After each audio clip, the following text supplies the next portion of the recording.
Hi, I'm A.E. Chandler, and I write about original history. And one of the ways that I get ideas for my books, like The Scarlet Forest, A Tale of Robin Hood, is that I do a bit of traveling and I visit different countries. And recently I was fortunate enough to get to go on an African safari with a friend of mine, and it's pretty much been a lifelong dream to do that. And so when I was doing the research for this trip, there were a lot of choices that we had to make, and one of the activities that you could pay to go on was walking with a lion.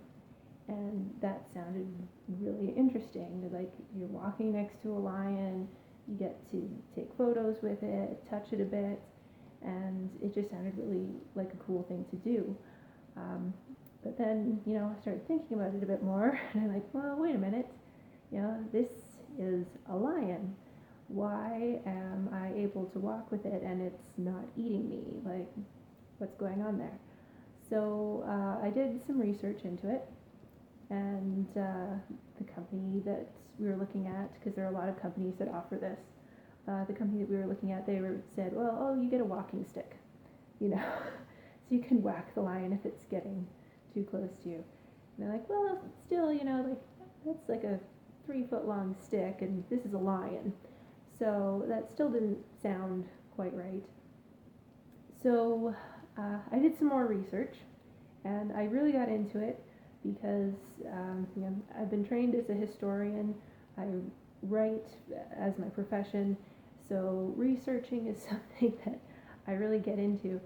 And one thing that I was very conscious of was making sure that the sources were all from people who they work in Africa, they're professionals in their field, they're on the ground, they're seeing all of this firsthand. I wanted to get it, straight from the horse's mouth. So I looked at these sources and I found out a lot about walking with lions and the lion industry as a whole that a lot of people aren't really aware of. So I thought I would make a video about it. So a lot of these places that offer lion walks, they'll tell you that they're a release program, and by paying them $200 or whatever it is to walk with their lions, you're contributing toward conservation.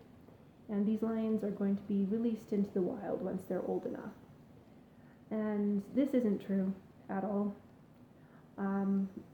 I know the place that was in the vicinity where my friend and I were traveling, some tourists had asked them, so how many lions have you released? And either they couldn't get an answer to their question, or the person they were talking to would tell them truthfully, none, we haven't released any lions, 0.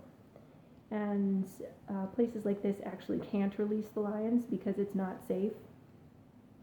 The lions, by being around humans, are so habituated to humans that they've lost their natural fear of being around people. So if they were ever released, they would cause huge problems. They would attack local people in farming communities. They would attack and kill livestock. And these are subsistence farmers. So the livestock is, their entire income in a lot of cases. And so you're either contributing toward, the injury or possibly death of a local person, or the crippling of their livelihood.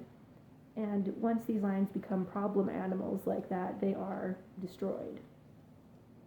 So it's a lose situation all the way around, lose, lose, lose, when a lion that's habituated to humans is released into the wild. And that's why a lot of these release programs don't actually ever release any lions, is because it's just, like, it doesn't work.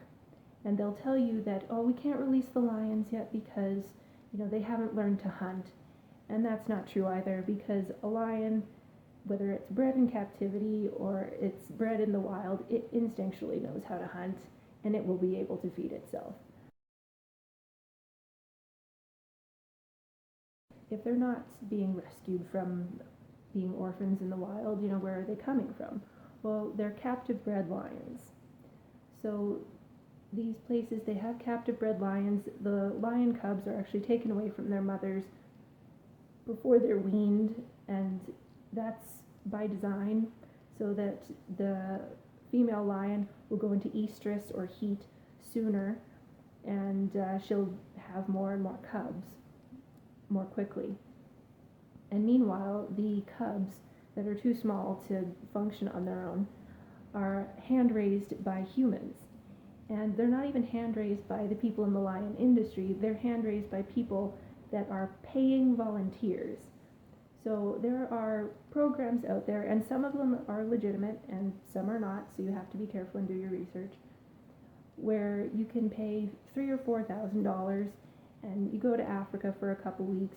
They'll pick you up at the airport, they take you to their facility, they give you a place to stay and food, and in exchange you do volunteer work for them during the entirety of your visit. And again, some of these places are legitimate and they're doing this as, a source of revenue to genuinely help the animals that are there. Like, there are some genuine sanctuaries that do stuff like this, but unfortunately there are also captive breeding facilities that trick people into coming and thinking that they're helping animals when really they're not. So the purpose of having volunteers come in to raise the lions, it doesn't just speed up the breeding for the female lions, it also habituates the lion cubs to humans from a very young age. So they're being hand raised by humans. Once they're a bit older, then there are places that will have tourists come in and pay to pet the cubs. And this is again habituating them to humans. And this is a particular problem in South Africa, but it's not just South Africa where this is happening. There are other countries as well. And then once the cubs are too aggressive to be petted anymore, they're too large, then they graduate to lion walks. And that's when you have the tourists coming in and paying to walk with them, and have a photo opportunity basically. And I've read a lot of reviews from people and they're like, well, it wasn't a fully grown lion, what a jip.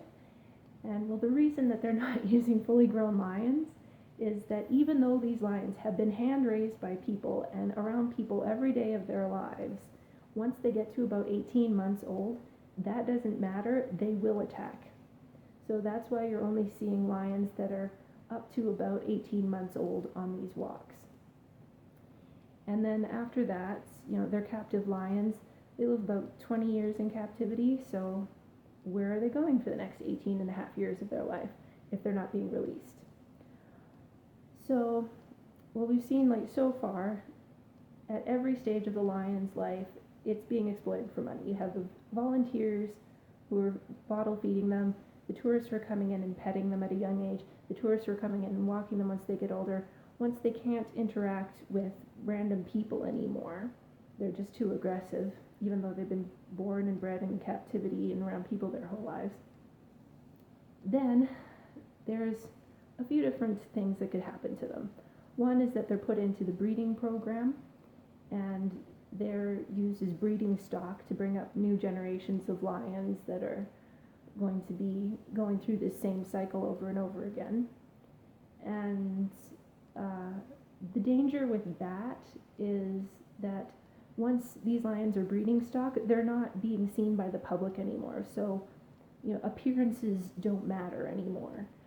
And there are some people in the captive lion industry who are, at least somewhat ethical, and they do take care of their lions. They put them in, a decent sized habitat. They make sure that they're fed properly, that they're looked after by vets. But at the same time, because this is a lion industry, what matters is money, is income. Because these aren't, wild animals anymore. They are a commodity. And once animals become a commodity, then that gets really dangerous because there's a lot of potential for them to be exploited.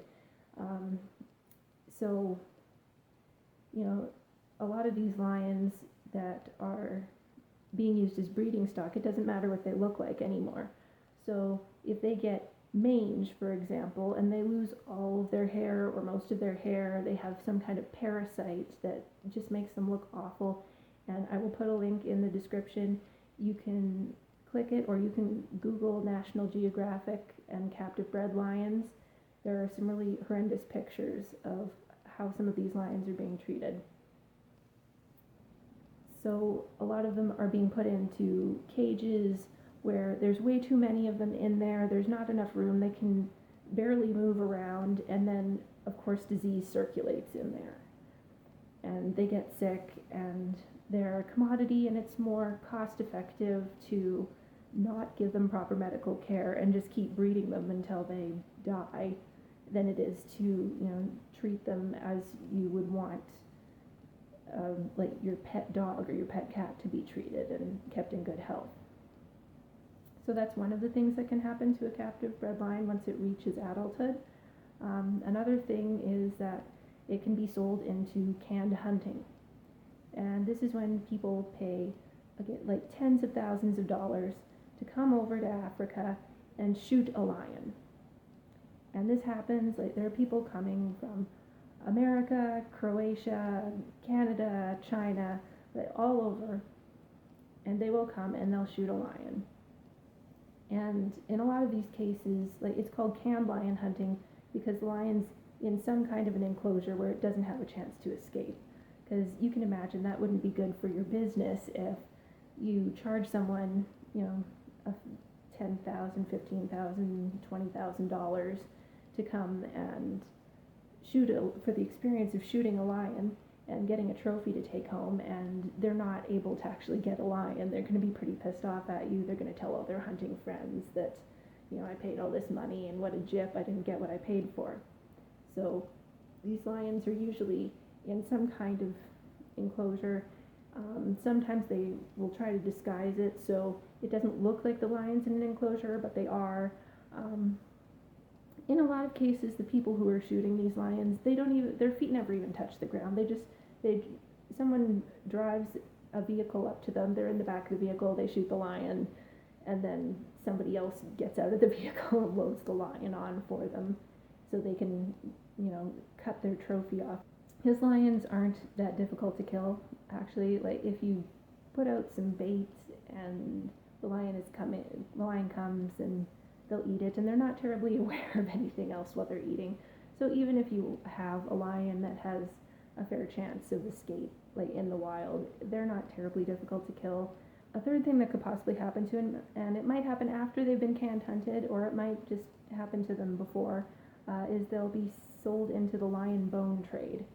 And that's where a lot of the times they'll be boiled, and then you'll have the bones, and then they're just shipped off to East Asian countries, often China, possibly Vietnam or other countries as well. And the bones are used to make wine, so you have the bones in a jar of wine, and they kind of soak up the strength and the power of the lion, supposedly, and so that's becoming a big industry. And the reason that the lion bone trade is becoming bigger is because, in traditional East Asian culture and medicine, it was tiger bone that was being used for this. But the tigers are almost completely gone. It's very hard to get tiger now because they've been used for this so much that there aren't that many tigers left. So, next best thing is lion, I guess. So now lion bone is being shipped off to the Far East for this purpose. So at every stage of the lion's life, it's being exploited for profit. From the volunteers who are being charged to hand raise these things, to the tourists who come to either pet them or walk with them, the hunters who come to shoot them, and then the people who want the bones or lion trophies, things like that. So that's the actual life cycle of these lions that tourists are walking with, and they're being told that these lions are going to, have a great life and be released into the wild, but actually you're contributing, if you spend your money on this, you're contributing to the lion industry, and the ultimate result is that the lion ends up dead. One reason that it's not helping is lions don't need captive breeding programs. There are big cats like cheetahs where most of the males are actually infertile and they do need some help, making sure that they're fertilizing females and making more cheetahs. Lions do not have that problem. Like lions, if they're in the wild and there's a territory that needs to be filled up, they will breed and they will fill that territory. So right now, the African bush is basically filled to capacity with lions. And that's the problem, is that there's not enough land. So we're seeing so much human settlement in Africa and such a boom in the population that there's not a place for a lot of wild animals, particularly elephants, because they have migration routes and they're very big and they need a lot of food every day. And people don't want them around their crops. And lions are having the same sort of problem where, there's just not enough land. So if we find a way in the future to get more land for wildlife in Africa, lions will be all over it. They will breed, they will fill it. We don't have to worry about them. They're very good at what they do. Like, you've got all these wild lions out there, and the wild lions don't want to be around the human settlements, so they're out in the wilderness. So if you release captive bred lions, they're going to be on the fringes of the wilderness next to the human settlements, and they're not afraid of the humans anyway. So they're going to be going in, they're going to be attacking local people, they're going to be attacking livestock that local people rely on for survival, and it's going to be a problem. So that's another reason why we just don't need captive lion breeding. You will see some videos where there are people who have hand-raised lions, and once they get to adulthood, they'll still be able to interact with them. And this is it's the same thing as you'd hug and kiss your mother, but you wouldn't go up to the grocery store cashier and hug and kiss her. You wouldn't go up to your mailman and hug and kiss him. It's a personal relationship, and it's the same thing with lions. They don't think, oh, this human's my friend, so all humans are my friend. They think, oh, well, I'm not scared of this human, so I'm not scared of most humans. But no, this one human is my friend, and everybody else, I'm going to attack them, because that's how they think of other lions too. They think, these are my pride mates, these are my friends, but if another lion comes into their territory, they'll attack and try to kill them because this is their territory and they're guarding it. So they kind of start to see humans the same way. It's just how they think. So when you see someone like Kevin Richardson, the lion whisperer, and he's walking his lions, that's because he has a personal relationship with them. And he has people who come to his sanctuary and they're tourists, and they watch him walk the lions, but they watch from a vehicle. And they stay in that vehicle because if they got out of that vehicle, the lions would attack them. They're still, even though they've been hand-raised by a human, not going to tolerate strange humans in their space. They're just not. And there's another lion in Botswana, Surga, and they're actually hopefully going to be releasing her soon. She has been hand-raised by a human, but they're not releasing her into the wild. They're releasing her into a territory so that she doesn't come into conflict with local farmers and people. So they're being very cognizant of that. And her territory for one lion that they're releasing is going to be 2,000 hectares, and it's costing 86,000 euros to build an electric fence to go around this territory. Because that's the only thing that's going to keep a lion is an electric fence. That's how you keep a lion where you need it to be so that it stays safe and doesn't get into trouble.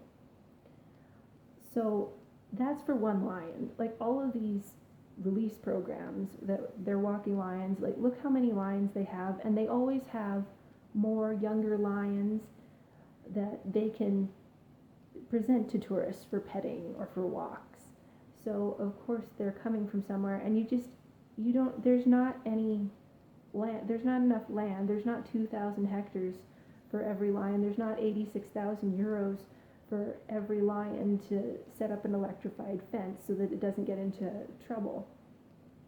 And yeah, like Surga, like she's just had her 8th birthday, and like as I'm filming this, and that's like it's taken that long to get everything together so that she can have a life that's more natural, like as wild as she can be.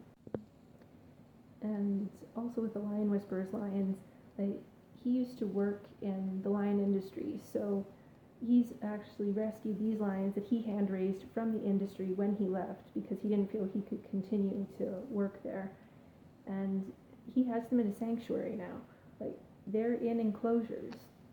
Like they're pretty big enclosures, and like they're really nice. You can check out on his YouTube channel, you can see them.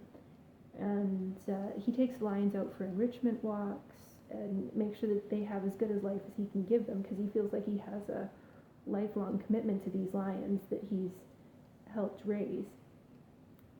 So, but he can never release them into the wild. Like they can never be actual free lions. They can never go out and do their lion thing because they're going to come into conflict with humans. Like it's going to happen. So it's not safe for the lions. And if you want to go to his website, go to his YouTube channel, there are going to be links to those and other sources in the description. Like, go double check everything I've said. Like, if you don't believe something I've said, like, go read the books, read the websites, watch the videos. You know, they're all going to be people who have been on the ground in Africa working with lions. You know, go double check everything I've said, make sure that it's, you know, accurate, because there's just so much misinformation out there from people who are just trying to make money off of lions and tell people that they're doing something good when they come and visit these lions and interact with them, when in fact, by financially contributing to this, that money is going towards the death of these lions, because they are going to end up, you know, as a trophy or in the bone trade, or just going through breeding cycle after breeding cycle, regardless of their health. So, you know, not a lot of lions make it out of this industry in good shape. Like, there are some lucky ones, like the ones at the Lion Whisperers Sanctuary, but most of them, they're going to die, and it's not going to be good. So, you know, hopefully this has been informative for you, so that you can make, you know, an informed choice when you see different tourist activities in Africa, and make sure that you're choosing things that are going to benefit the local people, the local economy, the local farmers, and the local wildlife.